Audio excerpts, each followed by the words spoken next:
तू लोग कब से पड़ल? कब से? ए धरती पर लोग कब से मरे लागल? कब से? आप सबके बीच में कहानी है बा। हाँ। जैसे चाचा है धरती के छोड़ के गइल बन, हमनियों के जाए के बा। जय माने जितना देरी प्रसंग गौले 66 हाली मृत्यु मृत्यु मृत्यु मृत्यु कहले। मृत्यु के ह त जन्म कैसे भइल त मृत्यु के ब्रह्मा जी अइले त विष्णु जी अइले त मृत्यु के कोनो एथी ना लगी त दोष ना लगी त मृत्यु होला त फिर मृत्यु होइबे करी, बहाना बनी त फिर मृत्यु होई। हद बा यार, पहिले कोई नानू मरत रहे ना रउआ सब जगह देखत नहीं। हाँ बाप रे बाप लोग यही ना जियते रह जाओ, हाँ मृत्यु हो खबे ना करे। हाँ। भइल का महाभारत महाभारत में हाँ चक्रव्यूह के रचना भइल बा। भइल बा। अभिमन्यु के मार दिहल गइल। हाँ पांडव लोग माथे हाथ रख के बैठ गए। हाँ अब होई तो का होई? का हो तले वेद व्यासी के आगमन होता, होता। देखले कि पांडव लोग बैठल बा, आखिर बात का हो? का हो पूछले कि का है? का है उदास बारह लोग कहल बेटा मारा गई, हाँ अभी धन संपत्ति दौलत रख के हमनी के करब जा त का करब जा? हाँ कल बात बेटा मरला के मुंह तहराता ना पा ना, लेकिन कहानी तनी समझ में आवे के चाहिए, एकरा के ठीक से याद करो आ एकरा बाद अगला मंच से गावो। बालर जैसे सुधार के एकरा के गा दो, तने हम तारा से प्रार्थना करब। सुधार के जब गा देबो तो हमरा सुंदर लागी लागी कि ना भाई। एगो हमर भाई निकल गइल मार्केट में, हाँ जी जौन के प्रसंग गावत त बुझाता कि रुआ खार कर देता, त बुझाता कि रुआ झाड़ देता रे प्रसंग गा के। रह किताब छप हाला मत करो, लोग बुर्बक कही।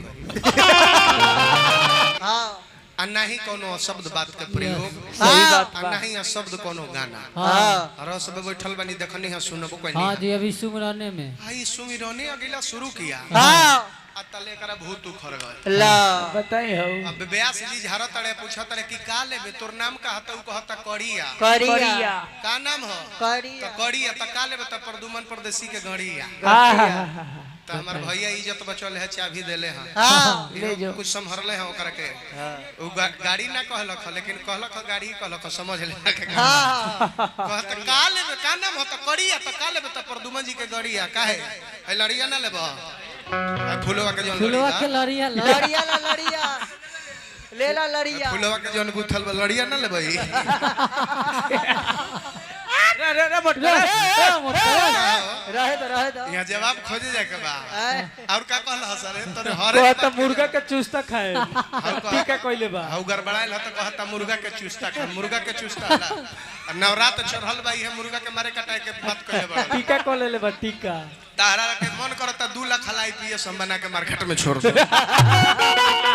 अभी 2 लाख हलाई पिए सतना वायरल भइल बा, आ तूहू वायरल होखेला बेचैन बड़न। हाँ टीका बार ब्यास के तना लेकिन है हाँ माही मानी मऊ स्वामी ताहरा के वो स्थान हम जरूर दे सकेंगे। बतारी बुढ़ारी में कितना हो जाता है। जनवरी स्कूल पढ़त रहे महाराज, 2 दिन फ्लू हो गया था। हाँ बर्ड फ्लू तो हाँ बर्ड फ्लू। अरे पगला बर्ड फ्लू तो पक्षी को ना होता है। तो कहता मैडम जी आप मुझे इंसान में गिनती ही कहाँ रखी है, बराबर तो हमें आप मुर्गा बना देती हो। ले मोटका बेटा देखा तो मर गया। छोड़ो ना, अब तू लग गइल लजवाई के फर में बनले बात रहे दा। मोटका पढ़े नहीं खेजा कहे खातिर तो हम बहुत कुछ कह देती, हाँ, चैनल लेकिन लागल कहल बा। नहीं कि चाहे दुआर के कार्यक्रम हाँ सबके देख के अपन चले के बा। नारी समाज के भी लोग बैठ के जा कार्यक्रम देखत तारी। हाँ जी चंदन देखो तहर माई बहन बेटी लोग भी बैठल बा। हाँ जी सही बात बा। फुओ लोग तहर बा। हाँ सब कोई हमने के नारी समाज के बैठ के जा देखत तारी।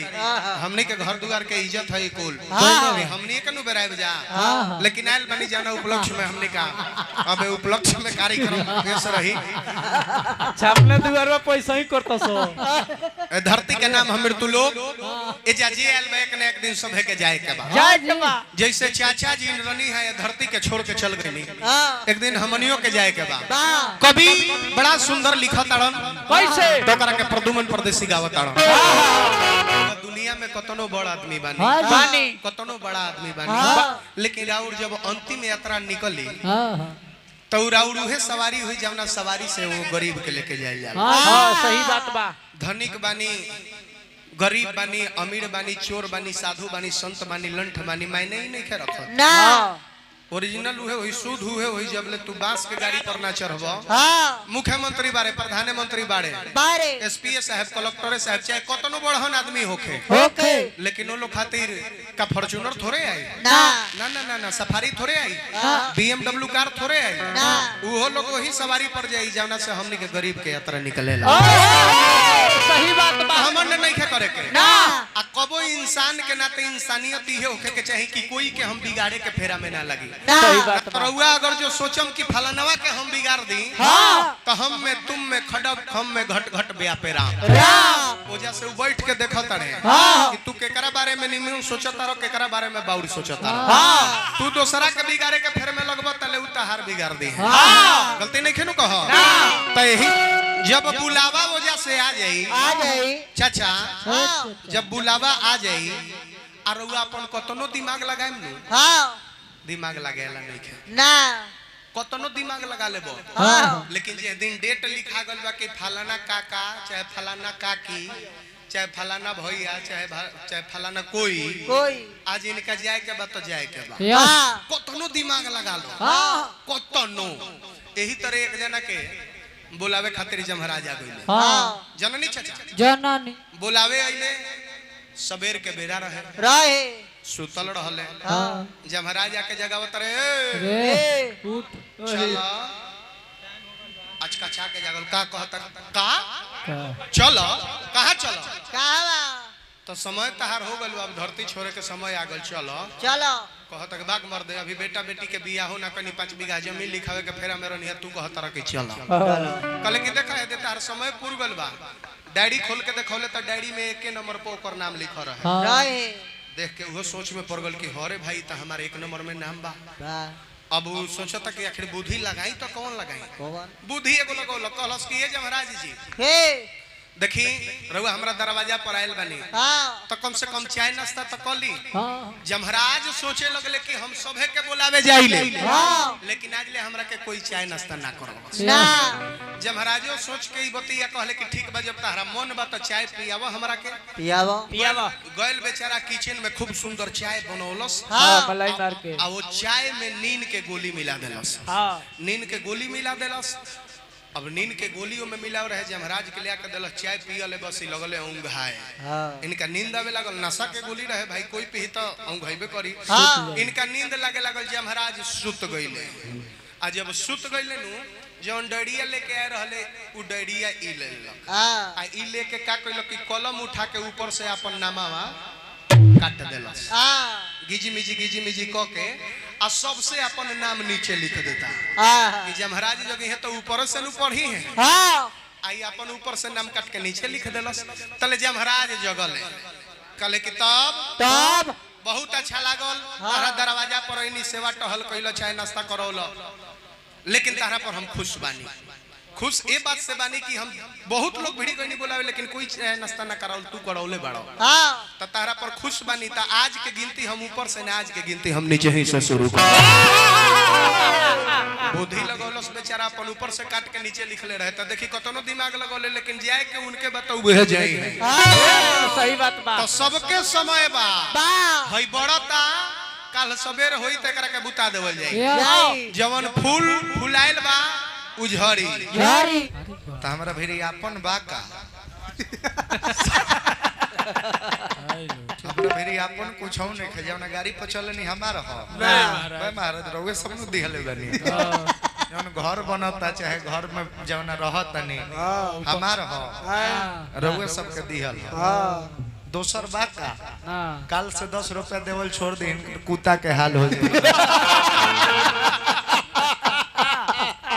बहुत ही सुंदर सुंदर गीत संगीत प्रदुमन परदेसी जी बड़ा अच्छा अच्छा गौलन देखो अपने में पहले राय सलाह गौलन अपने में लड़ता शैलेंद्र सिंह रामा शंकर सिंह ला हाल मत अपने में मुंह ना चुना चुनी मत करो लोग भाई तू लोग पहले अपना में राय सलाह रहे तो ठीक रही अच्छा अच्छा गीत संगीत सुने सुनावे का मिलल है खुशी भइला बहुत खुशी भइला हमारा ई नहीं खे लागत कि अब दिन पर दिन तू आता ना जानकार कैसे भइल चल जाता का गौले बाड़ो फिर से हम उठा के सभे से पारा पारी पूछ दी तो केहू के थोड़ो सा पता ना हो कि शुरुआत कहाँ से क के खत्म कहाँ कइला लोग के उतने पता चलल हो कि हम मृत्यु होला तो पहलहू से पता बा कि फलना के मृत्यु हो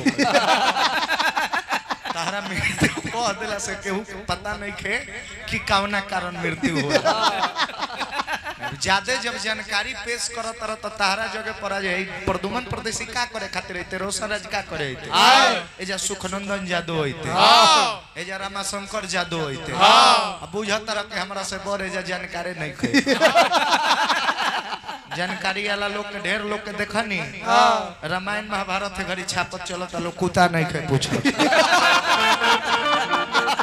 ढेर जानकारी वाला लोग के हम देखनी यही उम्रवा में तो देखो ओवर चालाक बुर्बक में अंतर होला चालाक में अब पागल में बहुत अंतर होला काहे चालाक कोनो चीज सोच समझ के करी आ कबो दोसरों के सुनी का शायद ओकरा लगी कि हम ही गलत होके तो चालाक जे रहे 2 मिनट रहुओ बतिया सुनी आ तब ऊपर सोचिया बुर्बकवा बिना सोचले अपने मन के जौन करे कोई तो चालाक में अब बुर्बक में अंतर होला बाकी बुर्बक में आ ओभर चालाक में कोनो अंतर ना होला काहे के उतर लाइसेंस मिलल बा बुर्बक के ह उ केहू के ना सुनी लेकिन ओभरो चालाक जौन रहे से ओहो केहू के ना सुनेले वो भरे थिंकिंग में ओकनी के सारा काम चौपट हो जाए तब तू बुर्बको ना हो आ चालाको ना हो तब का हो ओभर चालाक हो यही से तू डेगे डेगे फंसेला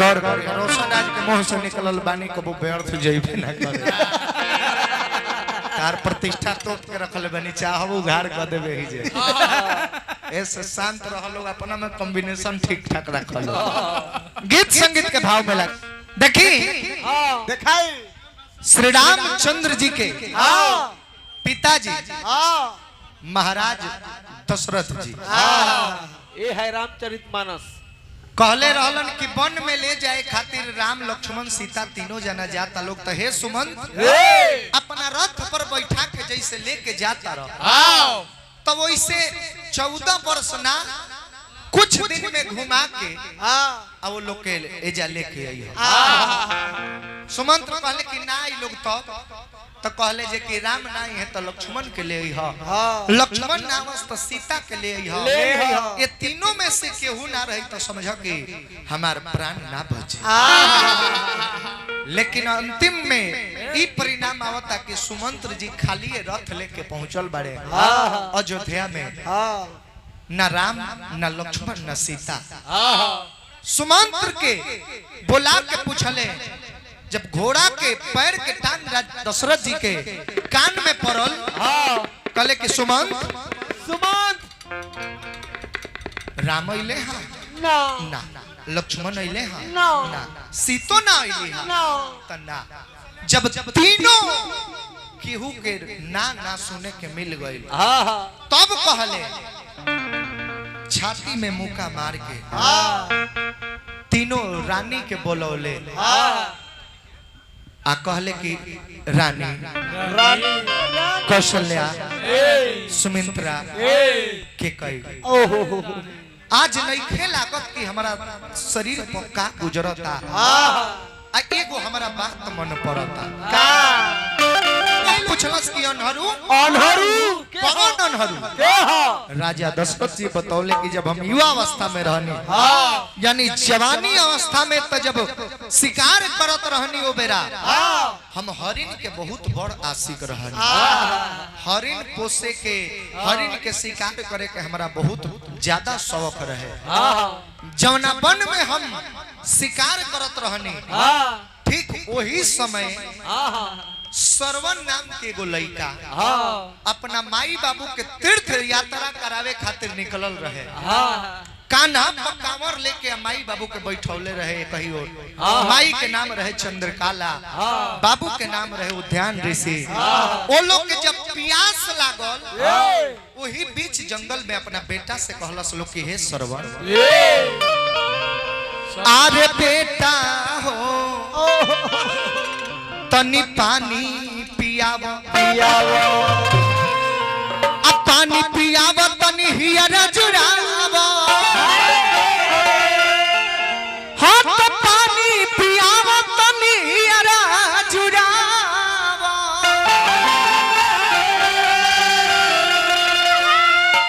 आ जल्दी से जल भरी लाव तनी पानी पिया बाबूजी के माई के प्यास बुझावे खातिर श्रवण कुमार हाथ में कमंडल लेके चल दिहले पानी भरे अब वो जंगल में जवन सरोवर रहे यानी तालाब उनमें 2 गो घाट बनावल एगो मनुष्य के पानी पिए वाला एगो पशु के पानी पिए वाला श्रवण कुमार अनजान रहले पता ना रहे कि मनुष्य के पानी पिए वाला घाट कौन है मनुष्य वाला घाट पर ना जाके उछल गइले पशु वाला घाट पर आ जाके पानी भरत रहे तब खाली वस्तु जब रहुआ पानी में डुबाई तब बुलबुलाहट के आवाज आई जब घड़ा कमंडल डूबवले तो में से ध्वनि निकलल बुलबुलाहट के आवाज सुनाई के करा ओइजा से कुछ दूर पर शिकार करत रहले जेकर नाम राजा दशरथ जी पशु वाला घाट के ओर से जब आवाज आई लागल के हो ना हो कोनो हरिण पानी पियता तरकस से बाण निकलले जौना बाण के नाम रहे शब्दवेदी शब्दवेदी बाण के काम ये होला कि जहां से शब्द सुनाई देले बा वही जगह पर जाके वो प्रहार करी निकाल के तरकस से धनुष पर बोझ के बाण मार दिहले दशरथ जी जाके श्रवण कुमार के सीना में बाण लाग गल गिर गइले हाय राम जब सुनले दशरथ जी सोचले कि जा तो लागत कोनो हमारा हाथ से मनुष्य के हत्या हो गई दौड़ के जब पहुंचले कहले कि बबुआ तू के हवो तहर नाम का हो श्रवण कुमार कहले कि हे राजा माई बाप के तीर्थ यात्रा करावत रहनी बीच जंगल में वो लोग के प्यास लागल हो लोग के पानी पियावे खातिर पानी भरे हनी तब तक राउर बाण हमरा के आके लाग गइल ह अब लागत कि हमार प्राण ना बची लेकिन हई जवन कमंडल में पानी बा ई जाके हमरा माई बाबू के पिया ले लेकिन पानी पिए से पहले मत बताएं कि राउर बेटा ये धरती पर नहीं खन्ना तो हमार माई बाबू पानी ना पी लो अतने रहुआ करे के बा पानी के कमंडल हाथ में लेके गइले जहां श्रवण के माई बाबू बैठे रहे समय जब ज्यादा लाग गइल पानी भरे में खराऊ के आवाज पड़ल अंधा अंधी कलश लोग के बेटा श्रवण बेटा आ गइला बड़ा देर कइला है पानी ले आवे में का एने आसपास कहीं पानी ना मिलत रहा बेटा बोला अब श्रवण हो जा बारन की बोला राजा दशरथ जी के हाथ में कमंडल थर थर कांपता वो कुछ बोलत नहीं खन कि हम चिन्हा जाए चंद्रकाला कहले कि तू के हवा अगर तू हमार बेटा रहता तो कहता कि माई कोनो कारण बस पानी ले आवे में लेट हो गइल ल पी लो लेकिन हमरा लागता कि हमरा संगे छल हो रहल बा तू हमार बेटा ना हवा अपन जल्दी से परिचय देना तो श्राप दे हो श्राप के नाम पर राजा दशरथ जी सब कुछ आ गइले डर गइले सहम गइले कहले कि ना बहिना बताओ तनी हम के हम जब सुनली जे की जान हमारा बबुआ के कहले का राजा दशरथ हमरा बेटा एगो बुढ़ापा के सहारा ये अंधा अंधी के लाठी के तू जान ले ली हला अब हमनी के केकरा सहारे जियब जा केकरा खातिर जियब सब जा राजा दशरथ जा जैसे बेटा हमार मर गइल बा अब तू हमरा के पानी पियावे खातिर ले आइल बा बेटा ना रहल हम पानी पियब हम जी के का करब पानी बिना पियले पियासे हम हो मरब हमार पति देव भी मर जाई है हमारा बेटा श्रवण के भी मरले बाड़ो तो एगो ऐसा दिन आई कि जैसे हम अपना बेटा के वियोग में तड़प तड़प के मर रहल बानी वैसा ही एगो दिन आई कि तू अपना बेटा के वियोग में तड़प तड़प के मर जाए श्रवण कुमार कमंडल के पानी लेके कुल गुरु वशिष्ठ जी के पास पहुंचल बाड़े, सारा कहानी बता दी हले। वशिष्ठ जी कहले कि एक बाण से तू 3-3 गो हत्या कैले बाड़ा, ई पाप लागल बा, ए पाप के कारण ई बा एक कमंडल के पानी, ए पाप से उगरीन होखे के बा, तो ये तीनों आदमी के श्राद्ध करावो, ब्रह्मभोज करावो। आज जब ब्राह्मण लोग के खाए बैठे हो, खियावे के पहले इहे पनिया चलवा दी। जा दशरथ राजा, आई पनिया अगर तहार ब्राह्मण लोग पी जाई तो दशरथ राजा तू अपने पाप से समझ के उग्रीन हो गई।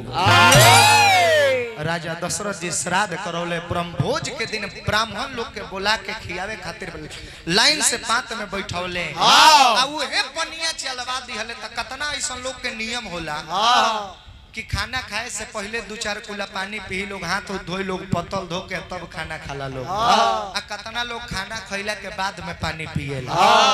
तो कुछ ब्राह्मण लोग खाए से पहले ही 2-4 घूंट पनिया पी ले रहे, तब तक आकाशवाणी भइल के ब्राह्मणों उस पानी को मत पीना, उस पानी में ब्रह्महत्या छुपा हुआ है, जो उस पानी को पिएगा वो पाप का भागी बनेगा। ब्राह्मण लोग डर गए, कलश के राजा दशरथ हमरा संगे तू छल कैला, ई पाप भरल पानी हमरा के तू पियोले बाड़ा। राजा दशरथ जी हाथ जोड़ के खार हो गइले, कहले कि हां रउआ के हम पाप वाला पानी पियोले बानी, लेकिन एकर सजा भी भुगते खातिर हम तैयार बानी। एकरा बदले में रउआ जवन मांगो हम तवन देवे खातिर तैयार बानी। तो देखी जे उहे पनिया पी ले रहे, उ आज के डेट में कटाहवा ब्राह्मण के गिनती में आ, जेकरा के कटाहवा हमने के कहिले जा, एक अरसा के दिन खियावल जाला, आ घर में ना घर से बहरी कहीं अलग जगह पर खियावल जाला, आ उ पानी ताज बा ना वही पनिया के बदला वो लोग के घी पियावल जाला। तो वो लोग अपना मन में ठनगन रखेला कि हम तार पाप पियतानी, तो एकरा बदले हम जमन मांगब तारा देवे के परी। तो ओकनी के जुबान पे लगा में ना रहे, कुछ मांग दी है, कहे सके पलंग दे दी, पटिहार दे दी, गैया बांधल बा तवन दे दी, 10 कट्ठा जमीन, 10 कट्ठा जमीनवा हमरा के लिख दी। काहे उ हक से कहले सकाहे कि उरा पाप पियता रहे। तो जे पानी पियले रहे उ कटाहवा हो गई, आ जे पनिया ना पीले रहे उ आजो ब्राह्मण बा, तो उ श्राद्धो करावेला, शादियो बियाह करा। तो प्रदुमन जी कहानी ऐसा गावो कि सभे के समझ में साफ सुथरा लोग बुझाए। ये कहानी राजा दशरथ जी अपना तीनों रानी के सुनावत प्राण निकल गए। 6 बार राम राम कही, राम कही, राम राम कही, राम राम राम। लक्ष्मण सीता केहू वन से जब वापस ना आए तो अपना पुत्र के वियोग में राजा दशरथ जी के प्राण निकल गए। तो इस श्राप रहे श्रवण कुमार के माता के, वो लोग अंधा अंधे के जेकर नाम चंद्रकाला, श्रवण कुमार के मरले रहले, तो वो अपना बेटा के वियोग में तरफ के मरल रहे लोग। तो राजा दशरथ जी भी अपना बेटा के वियोग में तरफ तरफ के मर गए।